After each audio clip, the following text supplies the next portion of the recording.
बेहतर नेता कौन, असदुद्दीन ओवैसी या अकबरुद्दीन ओवैसी? नेताओं पे हम बोलते ही नहीं, नेताओं पे हम बोलते नहीं, चुप। नेताओं पे बोलते नहीं है। अब दिखाइए जरा अगला सवाल दिखाइए। हमारे विचारधारा की अब हम बात कर रहे हैं।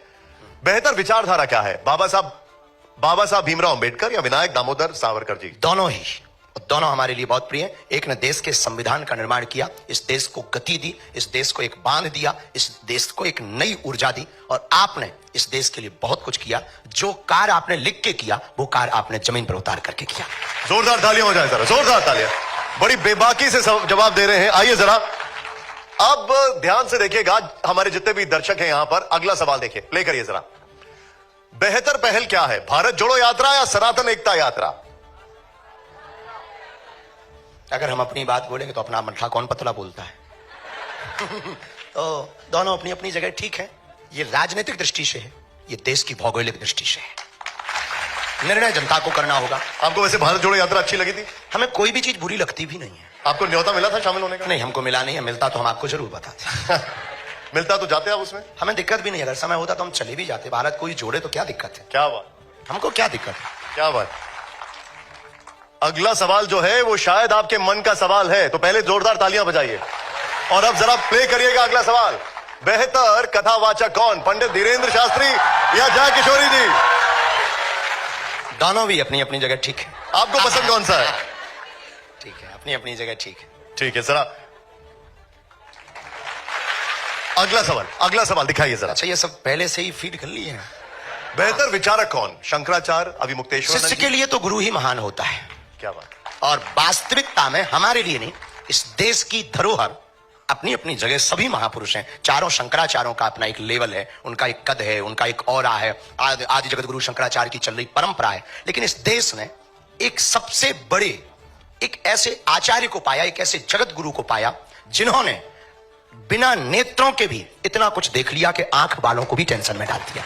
वो जगत गुरु परम पूज्य श्री रामभद्राचार्य जी महाराज जी हैं। वो हमारे गुरुदेव हैं, ये हमारा गौरव है। लेकिन सब अपनी अपनी महापुरुष, कोई महापुरुष बड़ा या छोटा नहीं हो सकता है। आप जगत गुरु रामभद्राचार्य जी की बात करें प्लीज। बैठिए। Thank you. और मैं चाहूंगा जरा गुरु जी की जरा चाय ले आइए यहाँ पर। प्रीति। आचार्य जी, अभी आपने कहा कि मैं किसी पॉलिटिकल पार्टी को ना जिताने के लिए काम करता हूँ, ना हराने के लिए काम करता हूँ। मैं काम करता हूँ अध्यात्म के लिए, देश के लिए।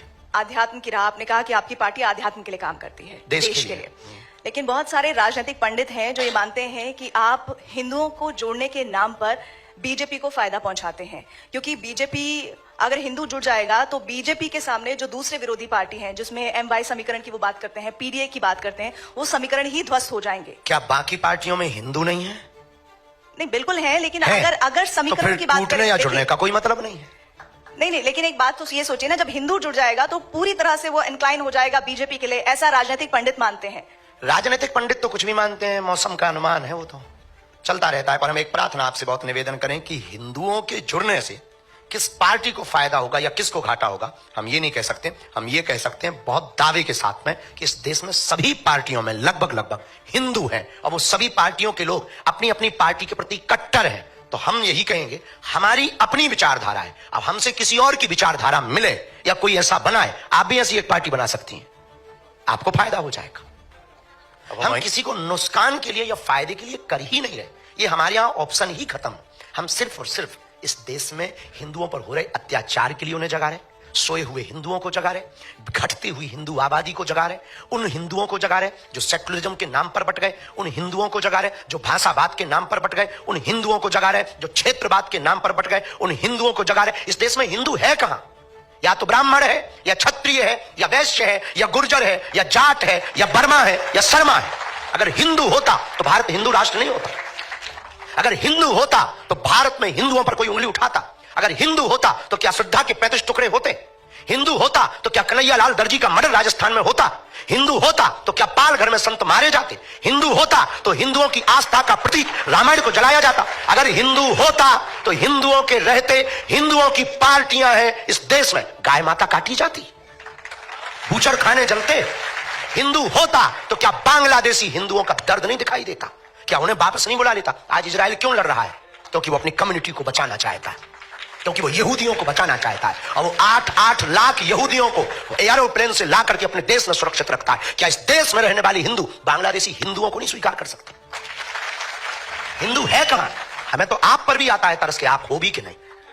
खुद पर तरस आता है कि हम हिंदू हैं कि नहीं। ये दर्द है हमारा। हम 150 करोड़ हिंदुओं की लड़ाई लड़ रहे हैं, अपनी लड़ाई नहीं है। हमें मिलता क्या है? हम कथा करें बहुत अच्छा है, विवादों से मिलेगा क्या? 10 लोग गालियां देते, 20 लोग उल्टा सीधा बोलते, रोज हमारे नाम से 20 वीडियो डाले जाते, हमारे नाम से रोज मुहिम चलाई जाती, मारने की धमकियां दी जाती, हमारे परिवार का निकलना मुश्किल है, माता बाहर नहीं निकल सकती, तरह तरह के पत्थर फेंकते हैं लोग। हमने बिगाड़ा क्या है? ये यहां कोई चुनाव है या बीजेपी यहां खड़ी होने वाली? अभी तो नहीं है यूपी में चुनाव, पर हम यात्रा कर रहे हैं, इस साल कर रहे हैं। किसके लिए कर रहे हैं? हम आंदोलन नहीं, आंदोलित करना चाहते हैं देश को। आज नहीं कल पछताओगे। अगर आज नहीं तुम समझे तो कल पछताओगे। बांग्लादेश में भी हिंदू समृद्ध था, वहां भी पत्रकार थे, वहां भी पुलिस थे, वहां भी आईटी सेल के लोग थे, पर एक एक करके बेटियों को रस्सियों में जकड़कर सड़कों पर लाया गया और नग्न किया गया, मकान जलाए गए, पत्रकारिता धरी रह गई, पुलिसवादी धरी रह गई, धन धरा रह गया, कोई नहीं बचा पाया। कल